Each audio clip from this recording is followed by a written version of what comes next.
Hello दोस्तों, नमस्कार। Welcome to this video. अपने इस चैनल के इस नए वीडियो में मैं प्रमोद पाल आप सभी का स्वागत करता हूं। साथियों, आज हम जिस बिंदु पर बात करने वाले हैं उसके लिए आपके बहुत सारे मैसेज आते हैं। आपका कहना है कि सर एग्ज़ाम नज़दीक है, पढ़ने में मन नहीं लग रहा है, क्या किया जाए। कुछ साथी मैसेज करते हैं सर काफ़ी एज हो गई है।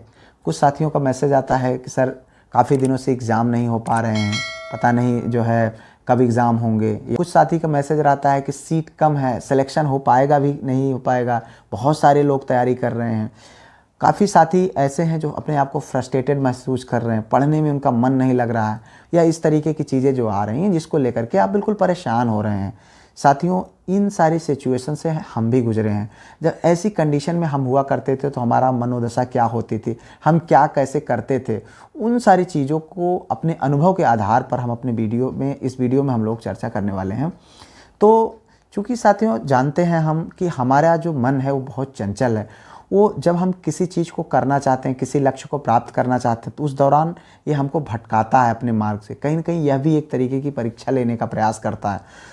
तो अभी अगर आप देखें कि आपका जब कभी भी इस तरीके की सिचुएशन हो, आपका पढ़ने का मन ना हो, पढ़ने में मन ना लगे, तो मैं ऐसी सिचुएशन में जब होता था तो मैं करता था क्या, मैं अपने जो सपने होते थे मैं उनको लिखा करता था, उनके बारे में सोचा करता था कि अगर मेरा सिलेक्शन नहीं हुआ तो फिर मेरी कैसी लाइफ होगी।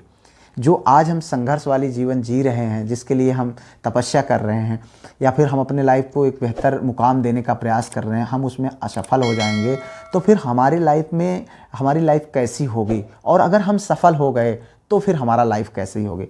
इन दोनों चीज़ों को लेकर के हम सोचा करते थे, लिखा करते थे। हमारे नोट्स में अक्सर जो है हम अपने जो नोट्स होती थी, कोई भी पेज, लास्ट के पेज में हमारे लगभग सारे नोट्सों में कभी भी फ्रस्ट्रेट हो रहे हैं तो हम अपने सपने लिखा करते थे कि सिलेक्शन होगा तो मेरे पास घर होगी, हमारे पास गाड़ी होगी, हमारे पास सारी सुख सुविधाएँ होंगी। अगर सिलेक्शन नहीं हुआ तो हम अपनी लाइफ को बिल्कुल न्यूनतम तरीके से एकदम जो है कंजूसी भरी जीवन जीना पड़ेगा, जो जीवन हमको मंजूर नहीं है। तो साथियों, आप ज़रा इस तरीके की कल्पना किया करें। आप सोचें कि अगर नहीं चयन हुआ, अगर नहीं हम ये मौका चूक गए तो फिर हमारा लाइफ कैसी होगी, हम अपनी लाइफ को कैसे जिएंगे, क्या करेंगे। निश्चित तौर पर मित्रों आपको बहुत अच्छा अनुभूति होगी, आपके अंदर एक नए जोश, नई ऊर्जा का संचार होगा। आप सोचेंगे कि नहीं, ऐसी गलती नहीं करना है। साथियों, एक बात आप जान लीजिए कि अभी आप अगर 23-24 साल के हैं, या 22-23 साल के हैं, या फिर आपकी एज जो है कुछ भी हो, अगर आप ये 3-4 साल 5 साल जब तक आपका सिलेक्शन नहीं हो पाता है अंडर 30, या फिर जो भी एज है, अगर आप इस तरीके की चीज़ों में इस समय अगर आप अपने संघर्ष कर देते हैं तो निश्चित तौर पे अगर आप 4 साल संघर्ष करते हैं तो आने वाला जो बाकी के 40 साल हैं वो कितने सुखद होंगे, उसके अनुभव आप किसी वेल सेटल्ड या किसी सिलेक्टेड या कैंडिडेट की लाइफ को देख करके अंदाज़ा लगा सकते हैं।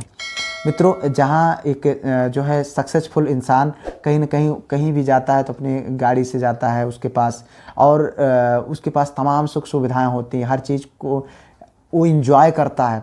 और जहाँ हम, यानी कि जब हमारे पास कुछ भी नहीं होता है तो हर जगह हम अपने मन को मार करके जीते हैं कि यार चलो हमारे पास तो है ही नहीं, या फिर हमको कहीं जाना है तो बसों में जाना पड़ता है या ट्रेन में जाना पड़ता है, धक्के खाना पड़ता है। इस तरीके की लाइफ हम जीते हैं।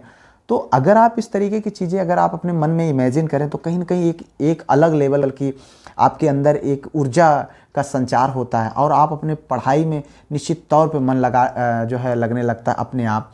ये चीज़ें हमारे भी साथ हुआ करती थी। जब हम कभी भी इस तरीके की चीज़ें फील किया करते थे तो हम तुरंत अपनी कॉपी को उठाते थे और लिखा करते थे कि हम आखिर क्यों मर रहे हैं, हम क्यों पढ़ रहे हैं, हमें क्या चाहिए, किस ज़िंदगी के लिए हम तपस्या कर रहे हैं। अगर ये ज़िंदगी हमको नहीं मिली तो हमारी बाकी ज़िंदगी कैसी होगी, इसके बारे में हम सोचा करते थे। मित्रों, आप सभी बहुत सारे हमारे साथी हैं, कई लोगों का कहना होता है कि सर सीट कम है, जो है कैसे सिलेक्शन होगा। मित्र, आप इतना जान लीजिए कि ये आपके मन की वहम है। आपको कहीं ना कहीं एक सीट चाहिए, आप अपने एक सीट के लिए फोकस करिए, बाकी चीज़ें छोड़ दीजिए। मैं आपको बताता हूँ, जब मैं JIC का एग्ज़ाम देने मथुरा गया हुआ था, चूँकि सेंटर जो है मथुरा गया था हमारा, कि इसके सेंटर बनाए गए थे, 3 डिस्ट्रिक्ट बनाए गए थे, मथुरा, आगरा और ललितपुर। हमारा सेंटर जो है मथुरा था। हम मथुरा जो है एग्ज़ाम देने 29 जुलाई 2018 को एग्ज़ाम था, हम 27 जुलाई को ही चले गए थे। तो जाते वक्त तो उतनी ज़्यादा भीड़ नहीं थी अपेक्षाकृत, फिर भी बहुत भीड़ थी। इलाहाबाद से हम निकले थे, ट्रेन पे बिल्कुल जो है चले गए। उसके बाद हम एग्ज़ाम दे कर के जब हम लौटते हैं, उस दौरान वो जो ट्रेन थी मथुरा में, जिस ट्रेन पर हम चढ़ रहे थे, सारे कैंडिडेट सिर्फ और सिर्फ जो है ELT GIC की एग्ज़ाम दे करके लौटे थे, और वो भी सिर्फ और सिर्फ अंग्रेजी विषय के पेपर वहाँ पर हुआ था। आगरा, मथुरा और ललितपुर 3 सेंटर थे। मथुरा में हम लोग बैठ रहे थे। आप ये समझ लीजिए कि ट्रेन में बिल्कुल बैठने की जगह नहीं थी, स्टेशन बिल्कुल खचाखच भरा हुआ था, एकदम से इतनी ख़राब कंडीशन थी। उस दौरान चूँकि ये अच्छा था कि ये मंजर मैं एग्ज़ाम होने के बाद देख रहा था। अगर मैं एग्ज़ाम होने के पहले देखता तो साथियों कहीं ना कहीं हम डिमोरलाइज हो जाते और आज शायद हम सेलेक्ट नहीं हो पाते या अपने अंदर से हार जाते। जब हमने देखा, इतनी भीड़ को हमने देखा, उस समय हमारे मन में आया, अरे बाप रे, इतनी कंडीशन ये थी कि सीट में जो है बिल्कुल मतलब ट्रेन के अंदर घुसने की बिल्कुल जगह नहीं थी। हमको ये लग रहा था कि इतनी लोग एग्ज़ाम दे के अगर लौटे हैं तो फिर इसमें 557 सीटें कुछ थी ऐसे ही।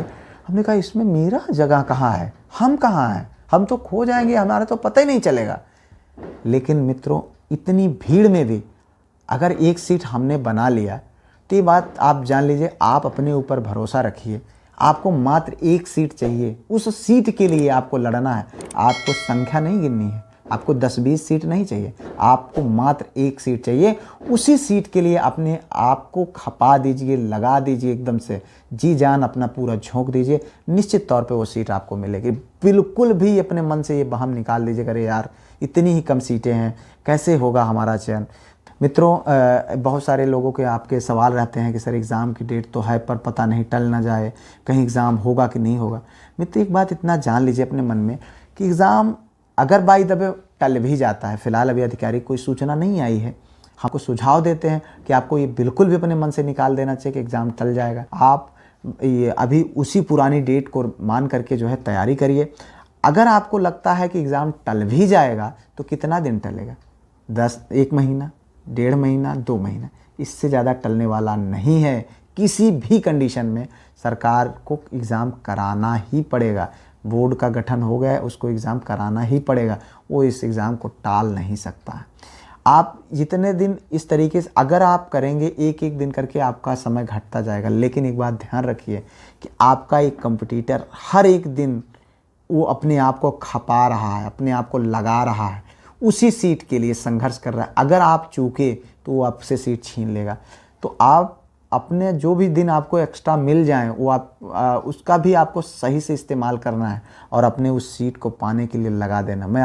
अगर आपको वीडियो अच्छी लगी हो तो निश्चित तौर पर चैनल को सब्सक्राइब करके, वीडियो को लाइक करके अपने दोस्तों में ज़रूर शेयर करिएगा। मिलते हैं किसी और वीडियो में, किसी और टॉपिक पर। तब तक के लिए जय हिंद, वंदे मातरम।